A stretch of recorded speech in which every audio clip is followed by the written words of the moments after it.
तो जो बात ईरान हमेशा कहता रहा कि पूरा अरब मुल्क जो है वो ईरान के साथ खड़ा हो, चाहे वो शिया हो या सुन्नी हो।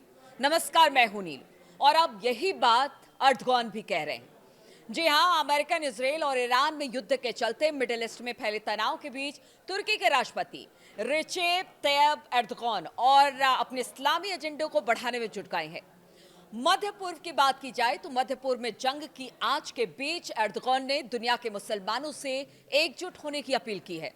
एर्दोगान ने अपने एके पार्टी की एक बैठक को संबोधित करते हुए युद्ध रोकने की अपील की और कहा कि हम हथियारों को शांत करने की कोशिश जारी रखे हुए हैं। यानी उनका कहना है कि हमारी कोशिश हमेशा से यही थी कि अरब मुल्कों में अमन शांति बनी रहे, किसी तरह से यहां पर अशांति ना हो, और आज भी हम यहां पर जिस तरह की स्थिति है उसे शांत करने की कोशिश जारी रखे हुए हैं। एक न्यूज रिपोर्ट के अनुसार बताया जा रहा है कि तुर्की के राष्ट्रगान की 105वीं वर्षगांठ के मौके पर एर्दोगान ने ईरान पर अमेरिका और इजराइल के हमलों को याद किया और इसे बड़ी तबाही बताया है।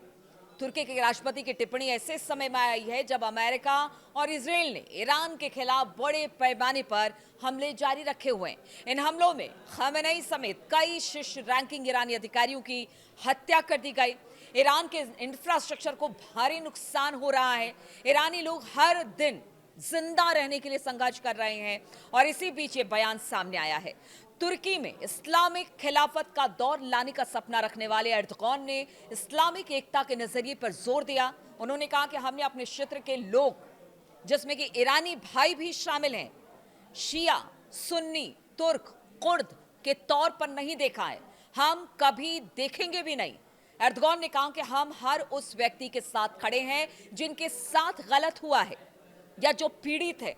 हम नस्ल, संप्रदाय, धर्म, भाषा या मूल रूप के आधार पर भेदभाव को नकारते हैं। एर्दोगान ने सभी मुसलमानों से एक होने की अपील की है और कहा कि हमारा सुन्नीवाद या फिर शियावाद जैसा कोई मजहब नहीं है, हमारा सिर्फ एक ही मजहब है और वो है इस्लाम।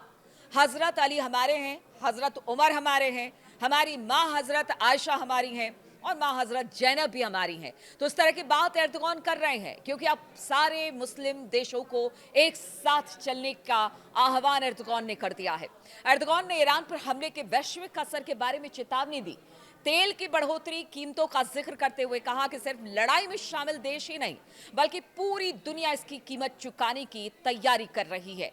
अमेरिका, इजराइल और ईरान में युद्ध के चलते मिडिल ईस्ट में फैले तनाव के बीच तुर्की के राष्ट्रपति रिसेप तैयब एर्दोगान का ये जो पूरा इस्लामिक एजेंडा है अब वो बढ़ा रहे हैं और सिर्फ उनका कहना है कि इस बढ़ाने के पीछे का मकसद यही है कि जो अरब देश है उसमें शांति कायम हो। एक तरह से उन्होंने अरब देशों से भी ये कह दिया है कि अब बाकी चीजों को छोड़िए, शिया, सुन्नी, इन सबको छोड़िए, ईरान का साथ दीजिए क्योंकि यही समय है, सही समय है।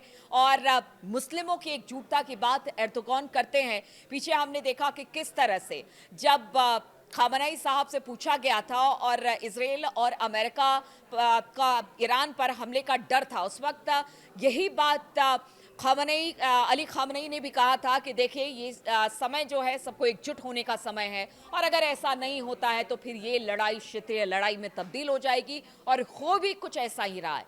अब एर्दोगान भी इस बात को कह रहे हैं कि देखिए अब ये समय है कि पूरे अरब मुल्क को एक होना पड़ेगा। शिया, सुन्नी और बाकी जितने भी समुदाय हैं वो अलग अलग धड़े में ना बटे बल्कि इस्लाम धर्म को मानने वाले जो भी हैं वो एक साथ खड़े नजर आए। अब देखना होगा इस युद्ध को लेकर एर्दोगान का ये बयान और उसके बाद बढ़ते तनाव के बीच आगे ये पूरी जंग क्या मोड़ लेती है। लगातार इस पर हम आपको अपडेट देते ही रहते हैं। हमारे साथ बने रहिए। फिलहाल बहुत बहुत शुक्रिया मेरे साथ जुड़ने के लिए।